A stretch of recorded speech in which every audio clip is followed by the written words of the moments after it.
So I've been thinking about whether Unity has redeemed themselves yet, and the short answer for me is not quite yet, but they're definitely on the right track.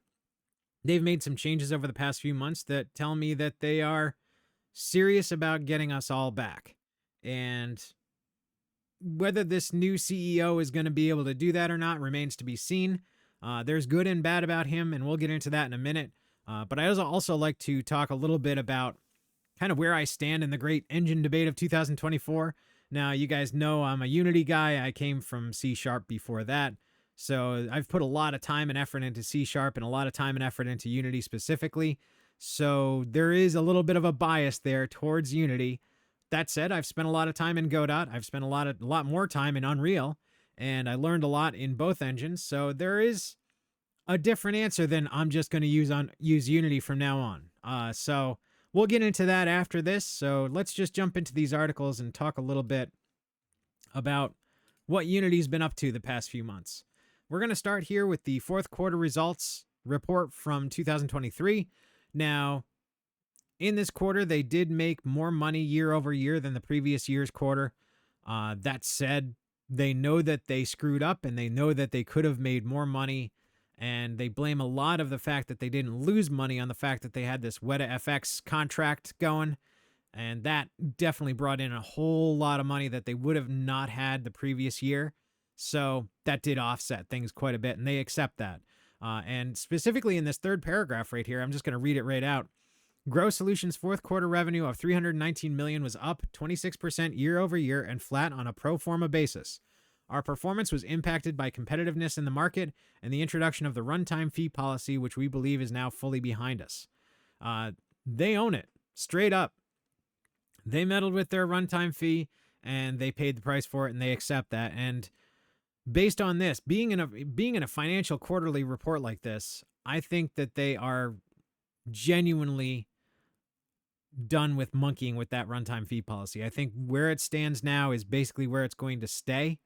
That's just my gut feeling on it, but they wouldn't have put this in there. They wouldn't have said now fully behind us without accepting the fact that they are not really going to mess with that again. Because if they do mess with it, their shareholders are going to say, well, you thought it was fully behind you, and here it is kicking you in the butt yet again.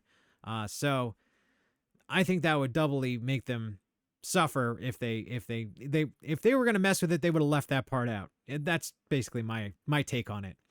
Now, overall, I think the big thing here is the new CEO, and he's been in office in official capacity for a few weeks now. That said, we're not going to know anything for months. But yeah, this is just an article about that. Unity appoints Matthew Bromberg as new CEO. Basically just runs down what his history is and his background and all that. But I think that this little paragraph right here really sums up the intention behind hiring him and the direction that Unity wants to go in. So I'm just going to read this out right here. We couldn't be happier to welcome Matt Bromberg as Unity's new CEO. The board and the entire leadership team are confident that Matt's proven leadership, customer-first mindset, and deep understanding of the dynamic gaming industry make him the right executive to lead Unity forward, said Roel Botha. I also want to thank Jim Whitehurst for leading Unity through its portfolio reset and cost structure right-sizing to focus on its core businesses and help position the company for long-term success. So between that cost structure right-sizing, which I believe they did have layoffs and a lot of changes internally to reposition Unity back to what it was good at. Couple that with the new CEO and his history. His history is a bit of a mixed bag, but I think there's good in there. So we'll get to that in a moment. But I think those two really give him a chance to make this right, to bring Unity back into the mix for a lot of us to keep them on our good side going forward. So I'm hopeful. And like I said, they haven't redeemed themselves yet, but they're doing the right things. Now let's just dig more into Matt Bromberg here. Going to look at his LinkedIn profile and some of his history. So he's got quite a long history here, and it is interesting to say the least. So the most recent from May 2024 until present is President and Chief Executive Officer of Unity. Before that, Board of Directors, Monzo Bank, senior advisor Blackstone, board of directors on Bumble, and these are board of directors positions, so they continue on. Um, Again, not really sure about a guy that's a board of director, on the board of a bank, of two banks, or a bank and an asset manager and Bumble. However, I mean, this is what these CEO types do, so it's not surprising that he would be on a bunch of these. Uh, Before that, he was the chief operating officer of Zynga, and that is a good and a bad thing. I mean, it's definitely saying that Unity is going to continue on being very mobile centric. Uh, Not really necessarily a bad thing. However, it is saying, hey, we're going to be a mobile game engine first. That said, I can't imagine Unity, abandoning their console and PC market entirely, and so I don't think that that's a death knell, but it's not a great sign. And then before that, he was the board of directors for Fitbit. Neither here nor there. Before that, though, Electronic Arts, 4 years and 3 months. So first, he started out as group general manager of BioWare from May 2012 to 2014. And so that's, when BioWare was good. So part of a great team building legendary video game franchises, including Star Wars, Dragon Age, Mass Effect, and Command and Conquer. That one's not such a good thing. not in that period of time. Star Wars Knights of the Old Republic, the most ambitious, massively multiplayer online game ever launched. In transitioning the game to a free-to-play model, we were able to double revenue and add millions of new players while also reimagining our gameplay, content, marketing, and distribution and cost structure. So he's done a lot of stuff. I mean, that's he's not in the technical side of things, but this definitely tells me that he's got some chops. After that, he's the Senior VP Strategy and Operations EA Mobile, so again, very mobile-centric. However, Plants vs. Zombies, The Simpsons, The Sims, Star Wars, Madden Football, and FIFA, so all over the place as far as genre is concerned. And that's not necessarily a bad thing right there. That could tell you that, maybe he does have a broad enough understanding of the games industry, and we'll continue on to see how broad, that it's going to work for Unity, because Unity is a very broad engine. I mean, you can do a lot in Unity, and so having a CEO that has that understanding of a wide array, not just Angry Birds, not just Zynga apps. So yeah, it seems like he's got quite a breadth here from Electronic Arts alone, to say maybe he's got the chops necessary to do this job. Now before that, founder and CEO of I'm OK Inc. And so that's a location-based communication platform that rewarded kids for staying connected to their parents. Very wholesome. And, it shows me at least that he's willing to go strike it out on his own. Probably got acquired in a private transaction. So somebody bought him out. And yeah, I mean, it's gamification, I guess, of checking in with your folks. So it's kind of gaming, but really that tells me that he's willing to strike it out on his own. He's willing to do something new and different, and he's not afraid to get his hands dirty to do it. So that, I think, is a good thing. Before that, President and Chief Executive Officer, Major League Gaming. So this is before Activision acquired them. Pioneered the esports revolutions as the leader of a startup team that built the largest consumer video game events in North America. So he's got some esports chops. He's got the that aspect of it, and that's very console oriented. So console, I think that's a good sign for console at least. And then before that, he was the Senior VP and General Manager of AOL since September of 1999. So he's been in the industry in a managerial or executive capacity for a long time. I mean, you're talking 25 years.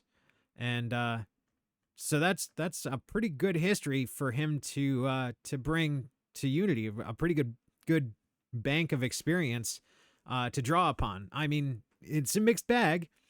If he was like the CEO of, or COO of, like, maybe id Software instead of Zynga, I'd probably feel a little better about things, but that's okay.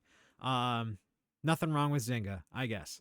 But yeah, I mean, I think this guy has got the chops. Whether or not he uses them to redeem Unity in our eyes is one thing, is to be, determined yet. He's got some time. I'm patient, and like I said, I mean, this is going to be months without a doubt, because it's Unity is a big company. It's a slow moving ship. It takes a lot to turn that slow moving ship in the right direction. So I'd say in a few months, if we don't see some improvement, then that's a good point to make a judgment call. But in my opinion, I think we got potential. So where do I stand on all this? Well, like I said, I've been working with Godot. I've been working with Unreal Engine. I really liked Unreal Engine, and it's got a lot of power. It's got a lot of potential to not have to work quite so hard to get things done like Unity does, and Godot, to be honest. And I did like that. That said, I am fully aware that it is a huge learning curve, and it's going to take a long time to get as good at Unreal Engine as I am with Unity. So really, I'm going to stick with Unity for the projects that I've got going on right now. That could be years. However, I'm going to be focused more on Unreal. Now, where does Godot fit into that? I really wanted to like Godot. I really wanted to make that switch, and I just could not get into it. I just can't. I think it's too clunky for me, just the way that it's organized, and I can understand where people would pick it up and be very efficient with it. I'm just not one of those people. So, unfortunately for me, Godot is going on the scrap heap, and I'm going to focus on Unreal and Unity for the time, at least for the time being. So that's kind of where I stand. And I'm going to be keeping an eye on this whole Unreal Unity situation, because Unreal has been doing some dumb stuff too.